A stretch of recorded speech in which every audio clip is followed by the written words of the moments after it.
प्रेमचंद की एक कहानी है, होली का उपहार। माधुरी में छपी थी यह कहानी पहली बार अप्रैल 1931 में। यह कहानी एक नौजवान अमरकांत और सुखदा देवी की कहानी है। दोनों की शादी हो गई है, पर मुलाकात कभी नहीं हुई है। सुखदा देवी कांग्रेस की वॉलंटियर है, स्वदेशी कपड़ों के पक्ष में प्रचार प्रसार करती है, विदेशी कपड़ों की दुकान पर पिकेटिंग करती है। अपनी पत्नी के आदर्शों के असर में अमरकांत भी स्वदेशी कार्यकर्ता बन जाता है। यह कहानी बताती है कि आज़ादी की लड़ाई के दौरान हिंदुस्तान के कितने नौजवान और नौयुवतियां स्वदेशी आंदोलन से जुड़े हुए थे। इस आंदोलन की व्यापकता कितनी गहरी थी। तो आज सुनिए प्रेमचंद की कहानी, होली का उपहार। मैकूलाल अमरकांत के घर शतरंज खेलने आए तो देखा वह कहीं बाहर जाने की तैयारी कर रहे हैं। पूछा, कहीं बाहर की तैयारी कर रहे हो क्या भाई? फुर्सत हो तो आओ, दो चार बाजियां आज हो जाएं। अमरकांत ने संदूक में आईना कंघी रखते हुए कहा, नहीं भाई, आज तो बिल्कुल फुर्सत नहीं है। कल जरा ससुराल जा रहा हूँ, सामान अमान ठीक कर रहा हूँ। मैकू, तो आज ही से क्या तैयारी करने लगे?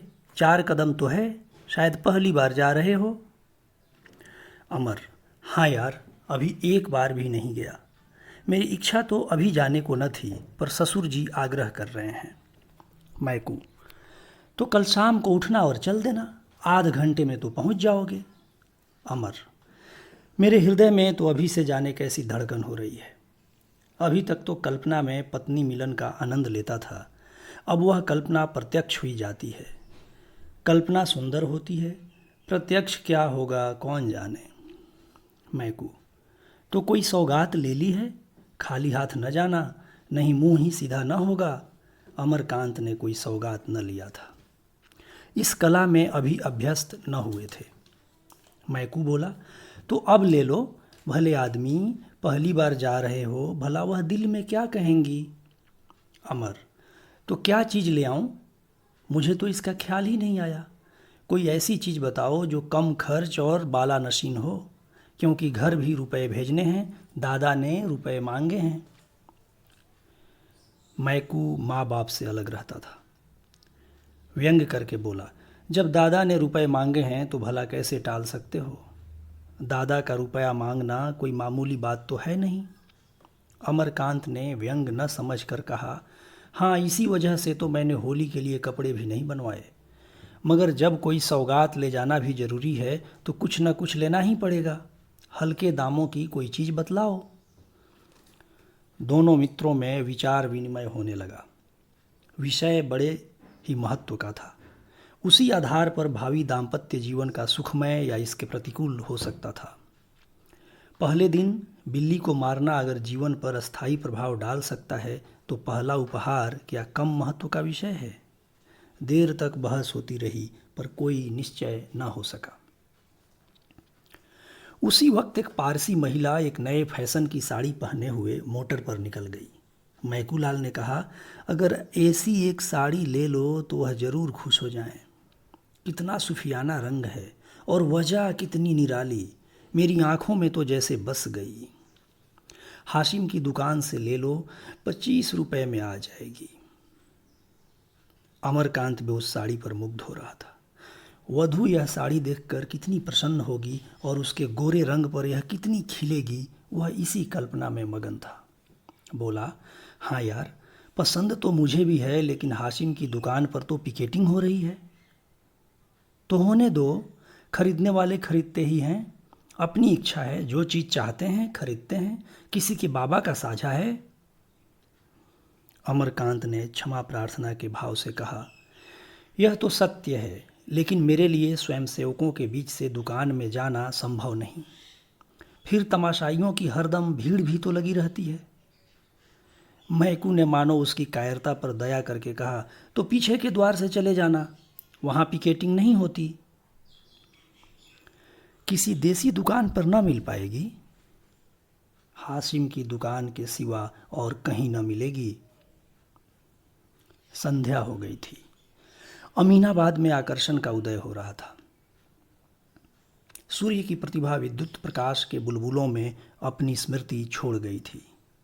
अमरकांत दबे पांव हाशिम की दुकान के सामने पहुंचा। स्वयंसेवकों का धरना भी था और तमाशाइयों की भीड़ भी। उसने 2-3 बार अंदर जाने के लिए कलेजा मजबूत किया, पर फुटपाथ तक आते जाते हिम्मत ने जवाब दे दिया। मगर साड़ी लेना जरूरी था। वह उसकी आंखों में खूब जम गई थी। वह उसके लिए पागल हो रहा था। आखिर उसने पिछवाड़े के द्वार से जाने का निश्चय किया। जाकर देखा, अभी तक वहां कोई वॉलंटियर न था। जल्दी से एक सपाटे में भीतर चला गया और 20-25 मिनट में उसी नमूने की एक साड़ी लेकर फिर उसी द्वार पर आया। पर इतनी ही देर में परिस्थिति बदल चुकी थी। 3 स्वयंसेवक आ पहुंचे थे। अमरकांत 1 मिनट तक द्वार पर दुविधे में खड़ा रहा, फिर तीर की तरह निकल भागा और अंधाधुंध भागता चला गया। दुर्भाग्य की बात, एक बुढ़िया लाठी टेकती हुई चली आ रही थी। अमरकांत उससे टकरा गया। बुढ़िया गिर पड़ी और लगी गालियां देने। आंखों में चर्बी छा गई है क्या? देखकर नहीं चलते? यह जवानी ढह जाएगी एक दिन। अमरकांत के पांव आगे न जा सके।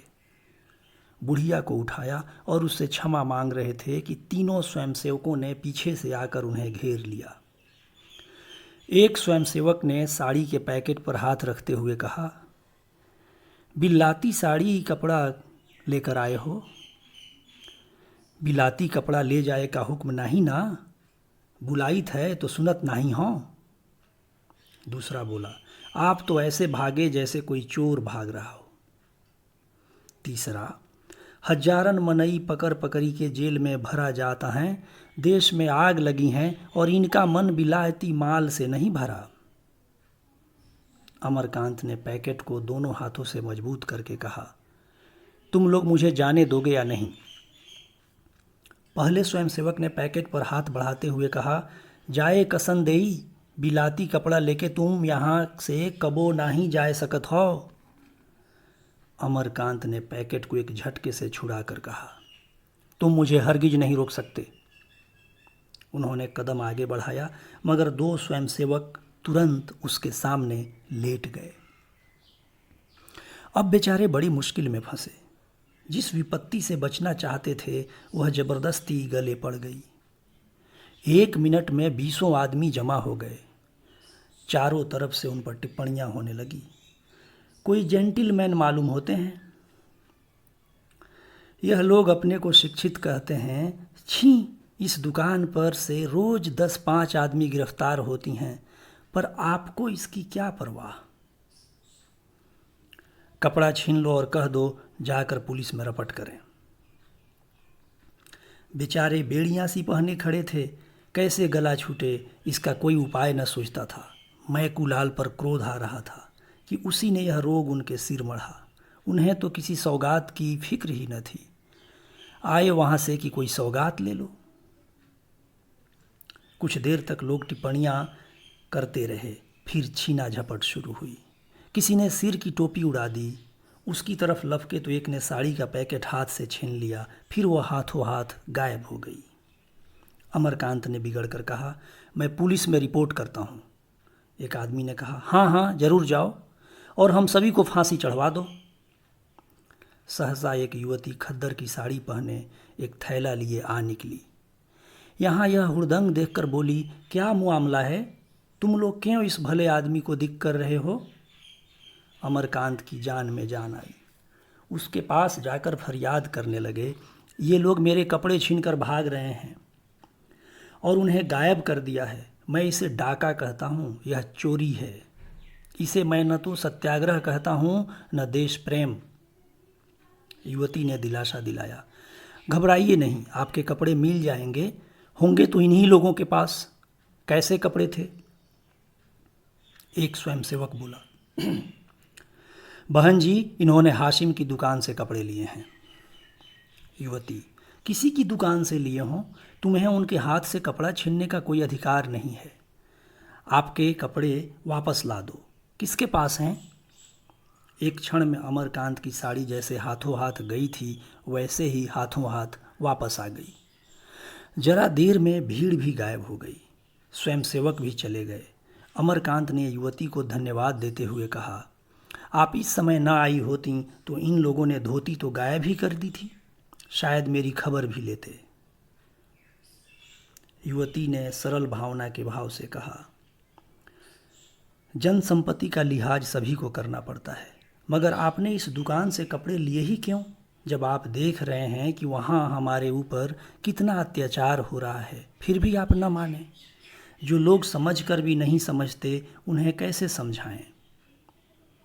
अमरकांत इस समय लज्जित हो गए और अपने मित्रों में बैठकर वे जो स्वेच्छा के राग अलापा करते थे वह भूल गए। बोले, मैंने अपने लिए नहीं खरीदे हैं, एक महिला की फरमाइश थी, इसलिए मजबूर था। उन महिला को आपने समझाया नहीं? आप समझाती तो शायद समझ पाती, मेरे समझाने से तो न समझी। कभी अवसर मिला तो जरूर समझाने की चेष्टा करूंगी। पुरुषों की नकेल महिलाओं के हाथ में है। आप किस मोहल्ले में रहते हैं? सआदगंज में। शुभ नाम? अमरकांत। युवती ने तुरंत जरा सा घूंघट खींच लिया और सिर झुकाकर संकोच और स्नेह से सने स्वर में बोली, आपकी पत्नी तो आपके घर में नहीं है, उसने फरमाइश कैसे की? अमरकांत ने चकित होकर पूछा, आप किस मोहल्ले में रहती हैं? घसियारी मंडी। आपका नाम सुखदा देवी तो नहीं है? हो सकता है, इस नाम की कई स्त्रियां हैं। आपके पिता का नाम ज्वाला दत्त जी है? उस नाम के भी कई आदमी हो सकते हैं। अमरकांत ने जेब से दियासलाई निकाली और वहीं सुखदा के सामने उस साड़ी को जला दिया।